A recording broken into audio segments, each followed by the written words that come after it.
Hello, everybody. I'm Diana Bailey. I'm the Vice President of Clinical Services, and I'm here with Dr. Ruben Contreras, who's part of our clinic.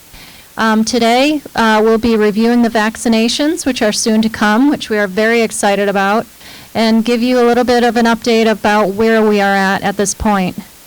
So today, the governor has heavily prioritized long-term care facilities to be the first to receive the vaccines. And what does a long-term care facility mean? That's a skilled nursing facility, which is the Chateau, and assisted livings, which include Orchid Terrace and Oakstone. This includes vaccinations of all the residents as well as all of the partners. Again, we're very excited to be in the first group. We're very excited that our residents are going to be able to come back to some normalcy and get through this virus. Now, with regard to independent living, Dan Lavender has been diligently working to prioritize the independent living population, and he actually had a letter delivered to the governor's office last week. So we're looking forward to hearing the next set of priority from the governor, and we will let you know as soon as possible. And we've really made a good case with regard to helping the governor understand how important it is to immunize the entire campuses versus just parts and pieces. Now, Dr. Contreras, I have received quite a few questions with regard to the vaccine. And as a physician, if you can please answer some of these just to clear the air with regard to the vaccine as we go forward. So what can you tell us about the new vaccines? The new vaccines that are approved, one is already approved, that's the Pfizer vaccine, and the Moderna vaccine may receive FDA emergency use authorization later this week. These two vaccines are very novel for us because messenger RNA vaccines have never been used before. The technology is not new by any means. It's been researched for a while, which has allowed us to accelerate the development of these vaccines over the course of the year. The vaccines themselves are not containing any live viral products at all. What they are doing, because of the virtue of the messenger RNA, is that they are providing a signal to the body to produce a protein that replicates the protein covering of the coronavirus itself. This covering on the virus allows it to attach to cells and then produce replication over time. If we can produce antibodies that neutralize these proteins on the surface of the virus, then the virus will never be able to take hold and cause disease. So we're very excited about this technology that will allow us to finally move ahead with putting an end to this pandemic.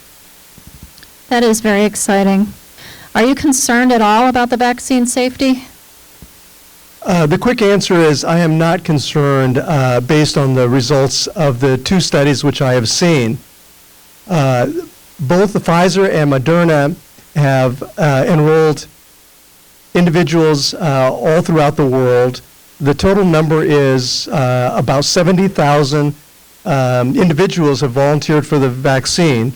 We've seen mild side effects which last for about a day, but no serious side effects, so I'm not concerned about safety. Now remember, in order for the FDA to issue emergency use authorization, a panel of experts, which are independent experts, come together and they weigh the risk and benefit of these vaccines.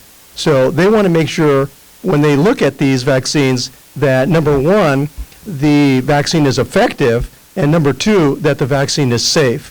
And so the body of the data so far suggests that both are very safe to use. Very interesting. So you had mentioned with regard to side effects. So when we do receive the vaccine, what should we expect the day after receiving the vaccine? Well, the side effects that have been noted so far are very mild. Maybe mild fever, a general sense of not feeling well, maybe some fatigue, as I mentioned earlier, these will last for about a day or so.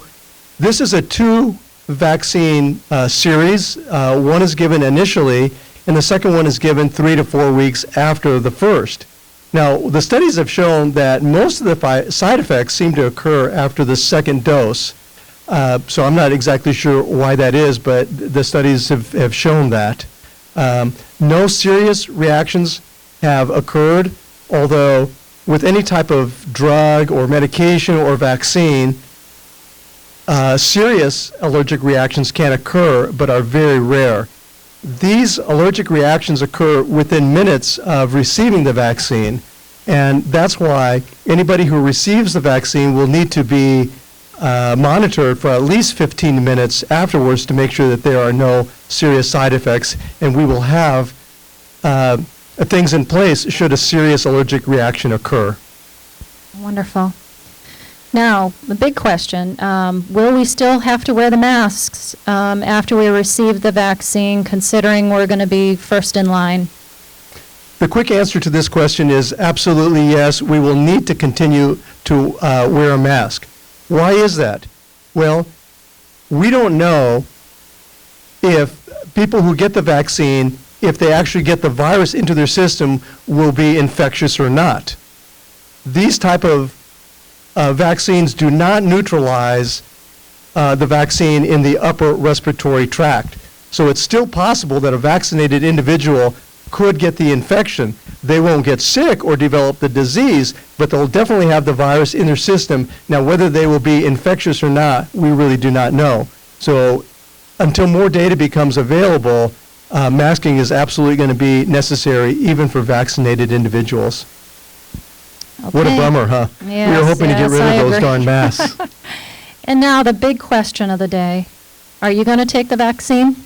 I've been wanting to take the vaccine as soon as it becomes available, so I'm hoping when a vaccine is available for me, I will be definitely in line to receive it. There is absolutely no reason that any individual should not get the vaccine, in my opinion. And I'll be right there with you. Great. So thank you so much. Now, if you should have any concerns with regard to the vaccine or questions, please feel free to reach out to the Human Resource Department. Valerie can assist you, our VP of HR, as well as Lindsay Myers, who is the Director for Benefits. They're here to help and clear up any concerns that you have, as well as the clinical team. We're here for you. So there will be more to come with regard to time of when we will receive the vaccine, but as it looks as of today, it should be by the end of December. So we look forward to seeing everybody there the day of the vaccine. Thank you.